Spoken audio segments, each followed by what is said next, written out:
Hello there, ladies and gentlemen. I am Little Highwayman, and I was originally going to be reviewing Barbie for this video. However, I honestly do not have the mental fortitude to watch it a second time. After my review of Dead City about 2 weeks ago, I wanted to get a more positive review out on the channel. I don't want to be condemning cinema every week, but believe me, there will be plenty of condemning in the future. But for this video, I want to focus on another of my favourite films, This Is England. So, This Is England is a British drama film released in 2006 that focuses on a group of young skinheads in 1983 England.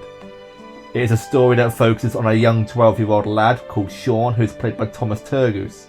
The film uses his character as a lens to view the 1980s skinhead subculture, as well as the white nationalists and supremacists which led to various divides within the skinhead culture.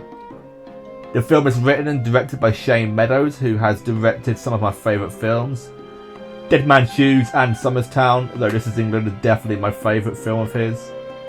The film also has a pretty underrated cast. A lot of names are in here, aren't names you hear much outside the UK, but you've got Stephen Graham, who is amazing in Guy Ritchie's Snatch. That's going to get taken out of context. Okay, you've also got Vicky McClure, who's in Line of Duty and the Alex Rider TV show, which is actually pretty good, considering the movie was shit about 2006, I think it was. And you got Joe Gilgan, who stars in and also co-directed the TV show Brassic, which I highly recommend to anyone. I've been re-watching it again lately and it's just as good. And there are many other names in the movie, but we'll get to them later on. But these four are the main characters, and each of them do an incredible job.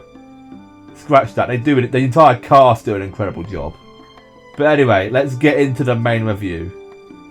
The film starts off with an opening montage of life in 80s Britain with the song 5446 Was My Number by Toots and the Maytals playing in the background. And it's with this opening sequence where Shane Meadows shines right away. This opening sequence is an amazing way to set the film up. Maybe thinking, no characters from the movie appear here, so it's not that good of a setting up for the film, is it? But it does a different purpose, and it sets up the film in such a fascinating way with the use of archival footage which shows off key events in 80s UK. This includes footage of the Falklands War and footage of Margaret Thatcher. Both play a pretty big part in the 80s UK as well as the film as a whole. Mainly the theme as well. The opening scene also demonstrates one of my favourite things about Shane Meadows as a director, and that is his use of music in films. It is a key aspect across all of his projects, but I think it is best in this film. His music does an incredible job of conveying emotion by juxtaposing this situation with a track that feels totally disconnected but somehow enhances the scene. The biggest example comes near the end of the film. I won't spoil it, but it's truly an amazing and also emotionally devastating scene. And it has this, it's such a gut-wrenching scene with this, somber, classical, score over it. It just works so well. The film as a whole is also split into two parts tonally. The first half of the film is quite light-hearted and filled with a more joyful energy, while the second half of the film is more serious and honestly quite hard to watch. That doesn't mean the film is entirely disconnected from each other. As a matter of fact, the switch is very well and truly earned. But to explain this further, I have to get into light spoilers, but this feels connected by the film's core theme, which in my opinion is identity. As mentioned earlier, the film's main protagonist is a 12-year-old boy living in a council estate. His name is Sean, and we truly view the film through his lens. We spend 95% of the film from his perspective, the exceptions being a couple of scenes of combo and the archival scenes at the start. He is a character who has lost his father in the Falklands War and lives alone with his mum as part of the working class, and it's clear they have enough money to get by, but not enough to enjoy the luxuries of life, which is shown through his clothes, which is too big for him. And this makes him an outsider. He's bullied for his second-hand clothing and his lack of a father figure, which eventually leads to him meeting Woody and the Skinheads. Now, Woody? No, not that one. This Woody is played by Joe Gilgan, and he does an amazing job in this film. While he is much more prevalent in the 3 miniseries that serve as sequels to this film, in this film he is a lot more of a side character meant to show one aspect of the skinhead culture. And this is the aspect that doesn't hold racist views and is more focused on identity of the subculture and the friend group that have grown because of it. Woody is arguably the reason the film feels the most fun during the first half.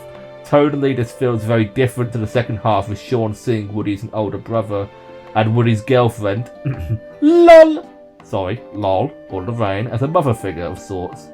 And it's truly heartwarming to see this group invite Sean into their friend group and cheer him up and make him feel like one of their own. It's like, you see this character who's been picked on at the start of the film, and now he's just got this like group of people that he can call a family in a sense.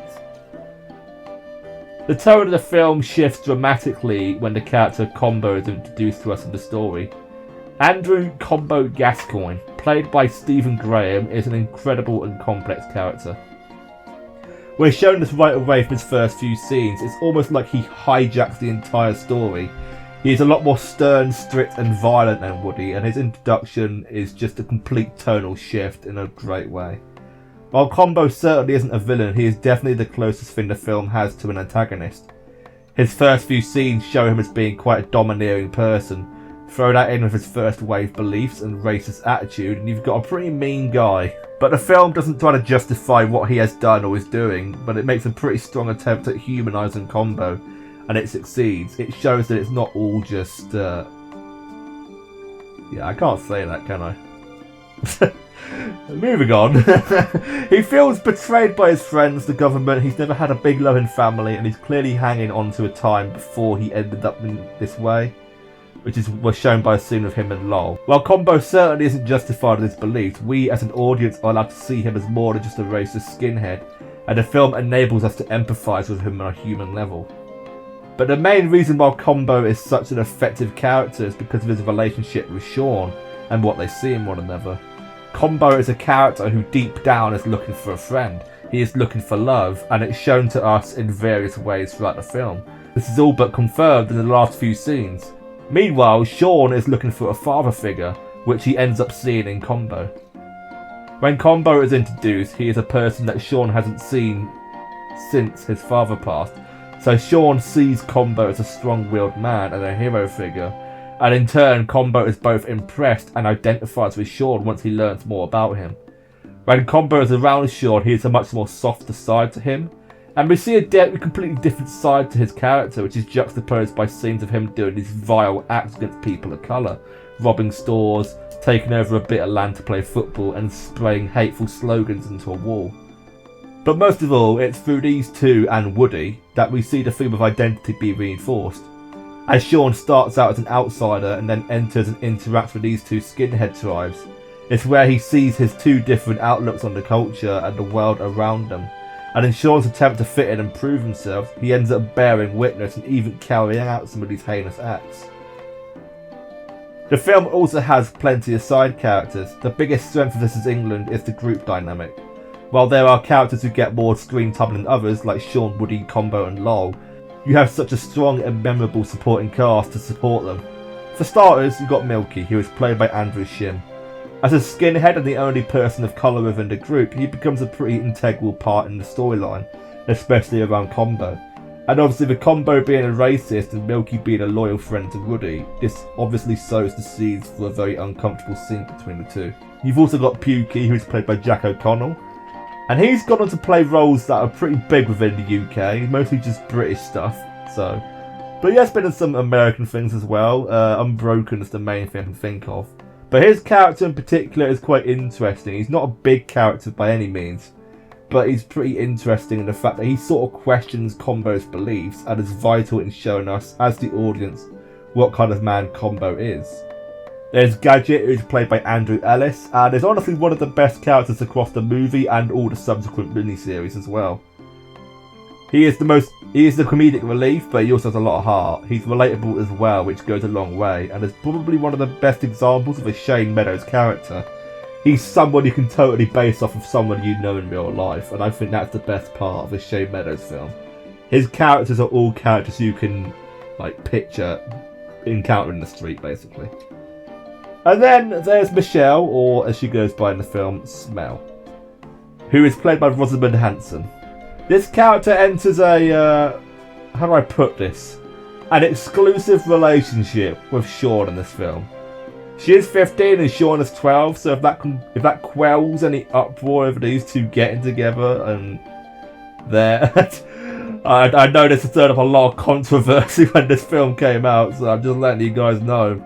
But I think it makes the general audience much more uncomfortable because Sean seems so much younger than he actually is in this film. He's 12 years old, but the way he's portrayed, he seems younger. But these four characters, they all play a pretty big role within the film in one way or another. And they add a whole new flavour to the film, on top of the stuff with Sean and his identity, Woody and Combo reunited and Lowell revisiting her past. But anyway, that's all I'll say about this film, lest I get into spoilers for the entire film. Believe me, I could do that, but I don't want to spoil it for you guys. Now, I have left out quite a lot from the film, but that's because there's so much to unpack in this film that I've struggled to keep this video concise if I included everything. But I also think this is a film best watched mostly blind. So you have a bit of context which I provided to you. All in all, I think this film is damn near flawless in every way, and I definitely want to review all three of the miniseries that follow on from this incredible film. I'm not going to do it right away, it'll probably be down the line. But if you've seen This Is England, let me know what you thought about it in the comments, and let's get a conversation going. And keep it civil, or else I'm going to have to stop the car, pull you out of the passenger seat, headbutt you, and leave you on the side of the road. Thanks for watching. Bye bye.